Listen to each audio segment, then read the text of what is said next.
Bonjour Jean-José Boutaric. Bonjour Jean-Rebecca. Alors, vous avez écrit un dernier livre chez Enfortas qui s'appelle Porteur d'eau du Quercy À Paris. à Paris. Voilà, du Quercy à Paris. Alors, on va vous poser quelques questions pour en savoir un peu plus. D'abord, tiens, quel est votre principal trait de caractère? Allez, dites-nous tout. Alors, très volontiers. Alors, du point de vue caractère, je dirais que je suis assez persévérant et les mauvaises langues diront que je suis entêté. Bon, voilà, ça peut aller de la persévérance louable à l'entêtement excessif. Mais non, dans l'ensemble, je suis pas trop entêté quand même. Ça dépend où on met la barre. Alors, quel est le livre qui vous a retenu dans votre vie ou qui vous a marqué plutôt? Alors, ça fait peut-être un peu pédant, mais vraiment, il y en a plusieurs, mais le livre que j'ai toujours lu et relu, ce sont les contes de Voltaire. Ça, pour le fond et pour la forme. Et puis alors, l'œuvre de Rabelais, évidemment, tout Rabelais. Vous aimez bien l'humour? Ah oui. Encore que les deux premiers livres soient drôles, mais les troisième et quatrième livres chez Rabelais, c'est de la philosophie. Non, mais j'aime beaucoup Rabelais, j'aime beaucoup aussi son style. Donc ce sont les seuls livres pratiquement que je lis et relis. Alors, justement, qu'est-ce qui vous a amené à écrire? Le goût, hein, c'est comme écrire, c'est comme on aime faire du vélo, ou faire du ski, ou faire quelque chose. J'ai toujours écrit depuis que je suis tout petit, j'écrivais des petits contes, j'aime bien, je trouve ça agréable de manier la langue. Et alors, quand vous n'écrivez pas, vous faites quoi? Comment? Quand vous n'écrivez pas, vous faites quoi? Alors, quand je n'écris pas, eh bien, je lis un peu, et puis je fais de la musique. D'accord.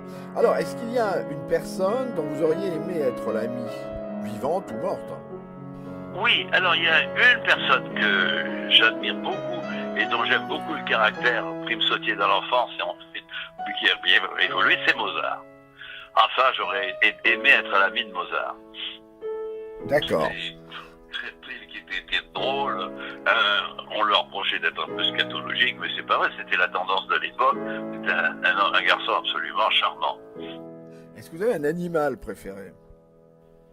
Oui, alors le chat, ça sans aucune hésitation. Ça m'empêche pas d'aimer bien les chiens, mais le chat est celui que je préfère. Et pourquoi? Parce que c'est un animal indépendant et qu'il correspond à mon caractère. Ce que j'aime bien chez le chat, c'est qu'il n'est pas servile. Et c'est un peu ce que je reproche au chien. Le chien est adorable. Un chien suit son maître, il est beaucoup plus dévoué. Mais il est un peu servile, tandis que le chat est autonome. Et quand le chat vient se blottir et se laisser caresser, c'est vraiment parce que il le fait spontanément.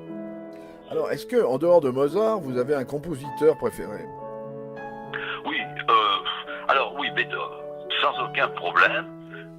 J'ai d'ailleurs beaucoup travaillé sur les maladies et la surdité de Beethoven.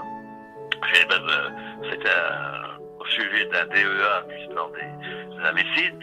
J'aime beaucoup Beethoven, mais alors Beethoven, oui, par rapport à Mozart, Beethoven, je le crains. J'aurais aimé connaître Beethoven, mais je suis plein, comment dire, de respect et un peu, il me fait un peu peur. Mais non, alors Beethoven, Mendelssohn, Chopin, Bach, je commence à mieux connaître Bach. J'ai mis longtemps à apprécier Bach. Alors, est-ce que vous êtes aussi classique pour les peintres? Pour les peintres, oui, très. Parce que chez un peintre, ce que j'aime bien, c'est qu'il fasse un travail, une œuvre que l'on est absolument incapable de faire. Alors, bien sûr, les peintres du XVIe siècle sont très bien, ils sont très beaux, mais font de très belles œuvres. Mais moi, ce que j'aime bien, c'est les peintres paysagistes, disons, 19e, et puis les impressionnistes. Est-ce que lorsque vous mettez à table, vous avez vraiment un plat qui vous fait craquer? Ça, c'est une excellente question. Je mange tout, j'aime tout. Et non, ma curiosité fait que je suis pas difficile du tout. Vous êtes rabelaisien, mais vous n'êtes pas plus grand gousier que ça. Ah non, non, non, pas du tout. Non, j'aime bien goûter des plats qui sont un peu travaillés. J'ai des amis qui sont d'excellents cuisiniers, puis ma femme fait très bien la cuisine. Mais je mange ce qu'on m'offre. Et j'aimerais autant des œufs sur le plat. Ah, j'aime bien faire les œufs sur le plat moi-même. Parce que j'y mets du poivre, j'y mets du curry, j'y mets tout un tas de trucs qui sont excellents, mes œufs sur le plat. Enfin, c'est pas des plats de grands restaurants. Hein. Est-ce que vous avez une devise qui vous aurait guidé toute votre vie ou qui vous guiderait encore? Alors, toute ma vie, non. Mais j'ai une devise que j'ai bâtie peu à peu, il y a combien, 20 ou 30 ans, et qui est en latin. Et je voulais me faire aider par des gens, des latinistes distingués. Ils m'ont tous donné une version différente. Alors j'ai dit que finalement, je pourrais la tienne. Et cette devise, c'est Abaligo non timeo, duque malo excepto. C'est-à-dire, je ne crains personne, sauf un mauvais chef. Alors ce mauvais chef pouvant être évidemment un chef d'État, un chef d'entreprise, un chef d'orchestre, un chef tout ce qu'on voudra, mais je respecte beaucoup les bons chefs, mais j'aime pas les mauvais chefs. Toujours indépendant, Jean-José. Hein. Voilà, exactement. Ah oui, alors il y a aussi les conducteurs d'automobiles. Duc et Dux Ducis, c'est un peu le conducteur de char, autrefois, du temps des Romains, et c'est parce que les mauvais conducteurs, ils écrasent les pauvres, d'abord les autres humains, et puis aussi les hérissons, et que le hérisson, c'est mon animal fétiche. À cause des piquants? Oui, alors, parce que c'est un animal qui ne fait de mal à personne, hein, mais quand on l'enquiquine, il se met en boule, et les gens qui veulent les prédateurs se font piquer. Mais c'est bien fait pour eux. Mais vous n'avez quand même pas cherché comme devise qui s'y frotte s'y pique. Non, parce que ça avait déjà été fait. Alors, pour terminer, est-ce qu'il y a une question à laquelle vous auriez aimé répondre et que je ne vous ai pas posée?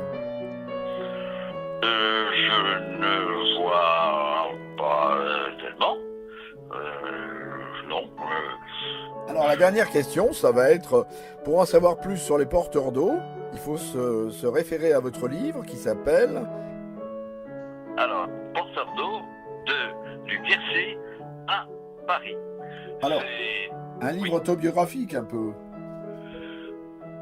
C'est une pas autobiographique. Enfin, non, vous n'êtes pas porteur d'eau, vous n'êtes pas dans les histoires d'eau. J'ai été porteur d'eau. Bon, j'ai été anesthésiste réanimateur, ce qui fait que j'ai bien mis de l'eau dans les veines de beaucoup de mes patients. Pas seulement de l'eau, j'espère. Oui, du sérum salé ou glucosé. Mais tiens, j'y avais jamais pensé à ça, vous voyez. Ça sert les interviews. Au fond, c'est vrai, je suis un héritier du porteur d'eau. Parce que je montais l'eau même dans les veines des gens. Bon, oui, la perfusion, c'est quoi? Oui, la perfusion, voilà. Ah, ça par contre, vous voyez, je vous remercie pour votre interview, parce que j'y avais jamais pensé à ça. En fait, je suis bien l'héritier de mon arrière-arrière-grand-oncle Joseph. Voilà, donc... Voilà, alors, oui, donc, c'est un arrière-arrière-grand-oncle, mais je n'avais que très très peu d'éléments le concernant, et mon but a été de retracer la vie, la carrière des porteurs d'eau, qui de nos jours sont complètement oubliés, alors qu'ils ont transporté des milliers, des millions de mètres cubes d'eau, dans les grandes villes surtout, bien sûr. Et maintenant, on n'a plus que des releveurs de compteurs. Oui, alors maintenant, voilà, des compteurs. Oui. On ne change pas des histoires d'eau. Voilà, eh bien écoutez, on conseille à nos auditeurs de lire votre livre Porteur d'eau du Quercy à Paris, une manière d'aborder l'histoire, pas par la petite porte, par la vraie porte, je pense. Merci beaucoup, Jean-José. Merci beaucoup à vous, et c'est très gentil de votre part de m'avoir fait cette interview. Merci beaucoup, bonne journée.